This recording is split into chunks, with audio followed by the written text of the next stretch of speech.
Halo semuanya, selamat datang kembali di channel ini. Jumpa lagi dengan saya Vicky Himpong. Semoga kalian semuanya selalu dalam keadaan yang sehat. Kita akan segera membahas cuplikan video yang sudah saya rangkum untuk berikan kalian semua tambahan informasi. Semoga ini bisa mengedukasi.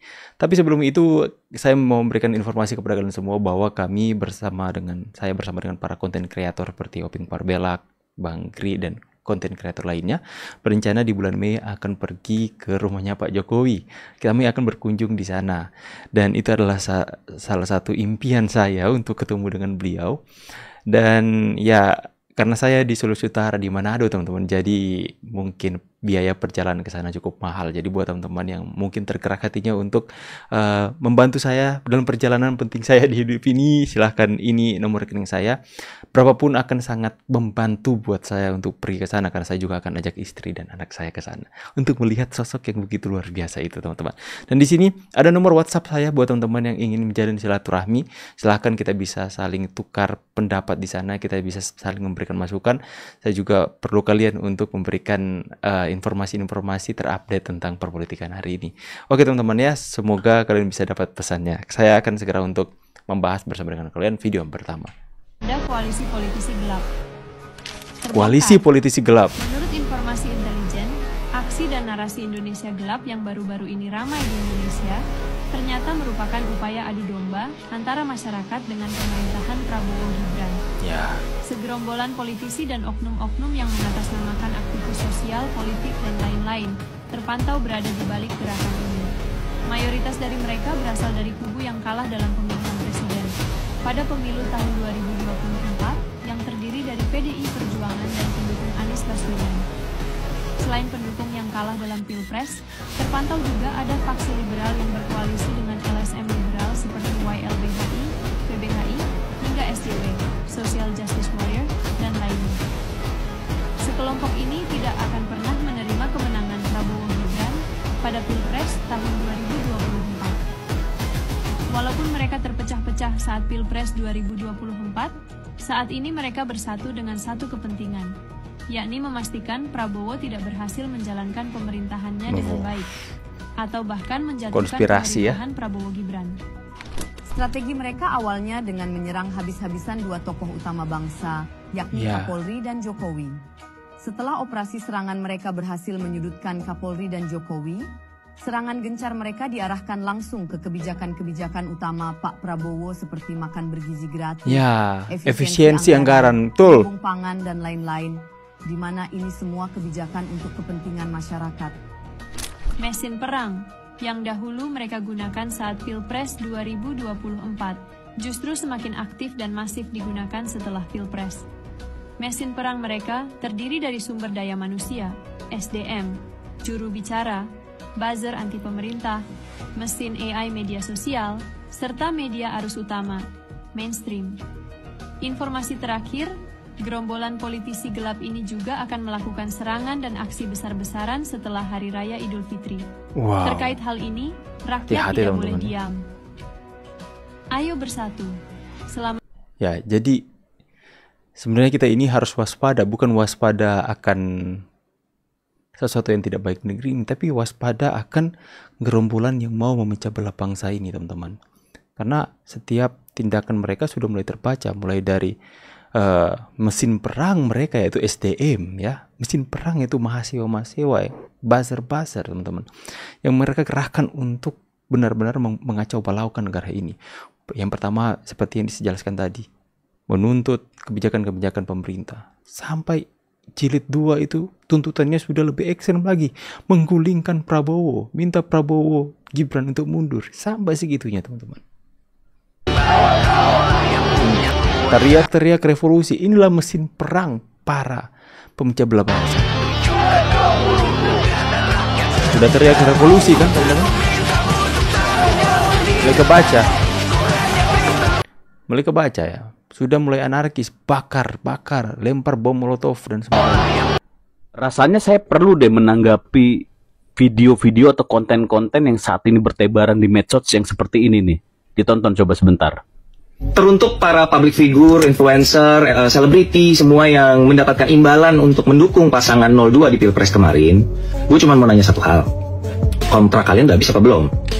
kalau misalnya kontraknya udah habis, ya bisa kali tipis-tipis ya kan, repost, retweet. Ini kan keadaan lagi genting nih.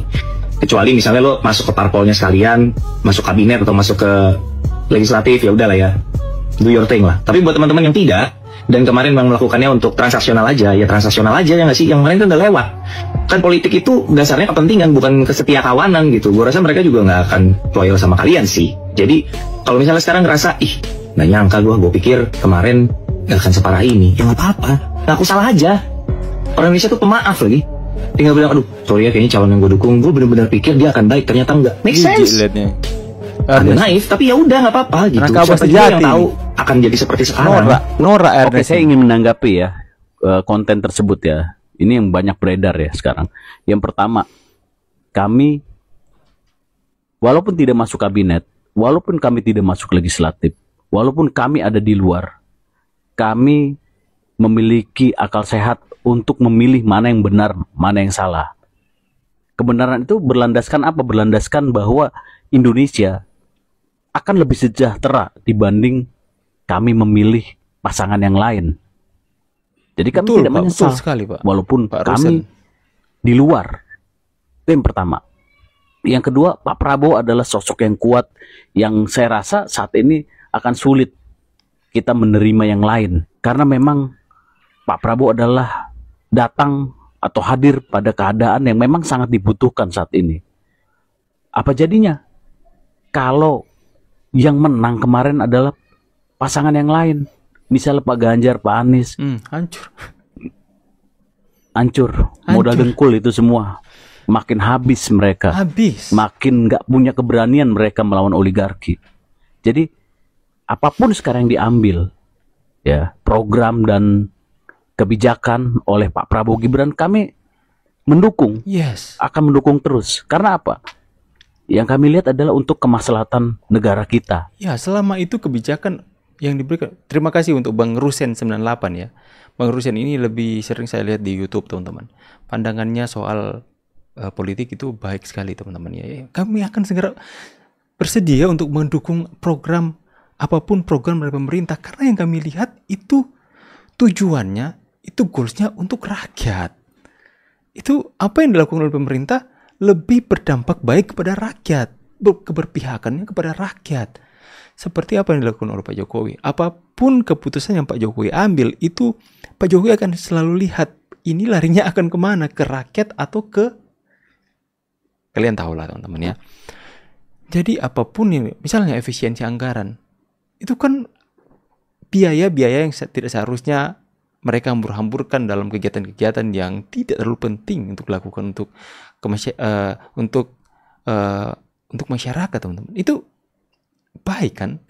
Uangnya bisa dialokasikan kepada makanan bergizi gratis ya untuk rakyat. Tapi kok mereka demo? Makanya selama kebijakan atau program pemerintah yang goalsnya yang itu untuk kesejahteraan rakyat, kami akan tetap dukung. Hanya mereka yang tidak mau melihat rakyat sejahtera saja yang demo kebijakan pemerintah hari ini.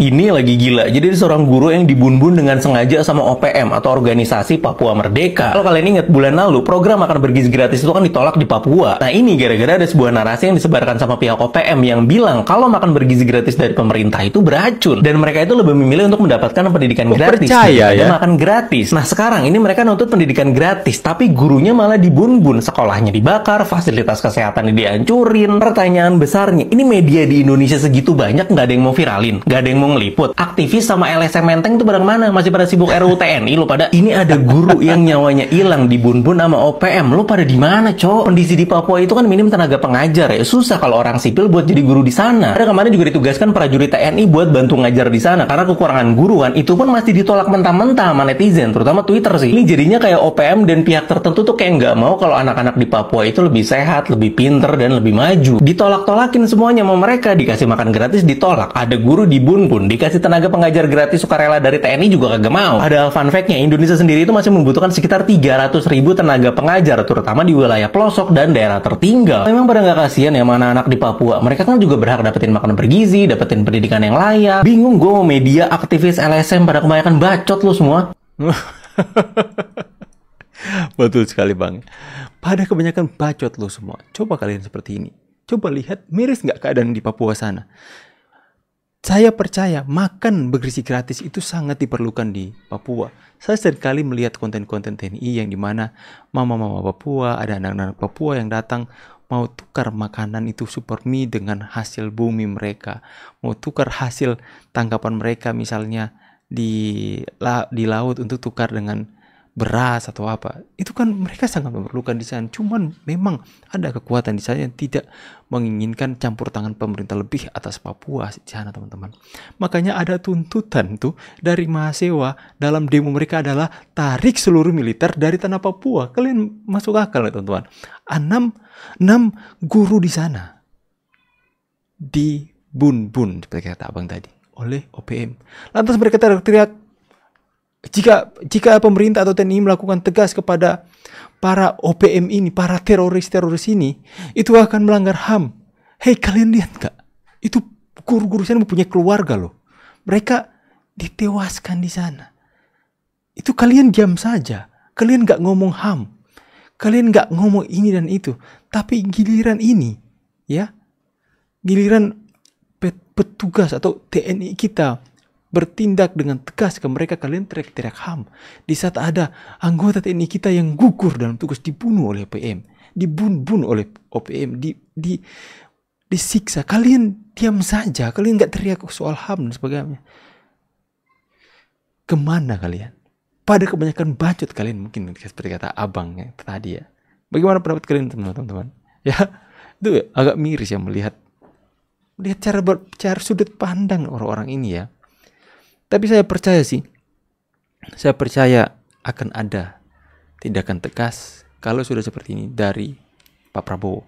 Karena Pak Prabowo adalah seorang mantan militer yang tahu benar kondisi dan apa yang harus dilakukan dalam menindak tegas hal ini.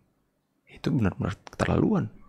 Mereka seenaknya saja menghilangkan nyawa orang, teman-teman, tanpa disentuh hukum. Karena mereka berperang dengan itu. Bagaimana, teman-teman? Ya, inilah yang kita perjuangkan, teman-teman. Kita semua suarakan.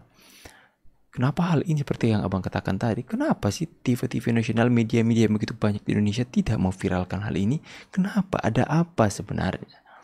Atau ada maksud tersembunyi dari semua ini? Saya nggak tahu juga, teman-teman ya.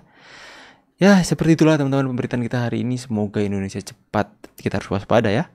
Kita harus waspada dengan tindakan-tindakan yang mau memecah belah bangsa, tindakan-tindakan yang katanya akan ada gerakan yang lebih besar usai Idul Fitri. Kita harus tetap, teman-teman, tetap pantau, waspada, teman-teman. Karena mereka berusaha untuk menghancurkan Indonesia. Karena Indonesia sudah berada di jalur yang benar. Oke, teman-teman ya, sekali lagi buat teman-teman yang tergerak hatinya untuk membantu perjalanan saya ke rumahnya Pak Jokowi bersama dengan teman-teman kreator YouTube yang lainnya, kalian bisa memberikan berapapun di rekening ini. Dan juga buat teman-teman yang mau menjalin silaturahmi dengan saya, kita bisa saling WhatsAppan, ini nomornya. Oke teman-teman, saya pamit dulu. See you on the next video and God bless. Bye guys.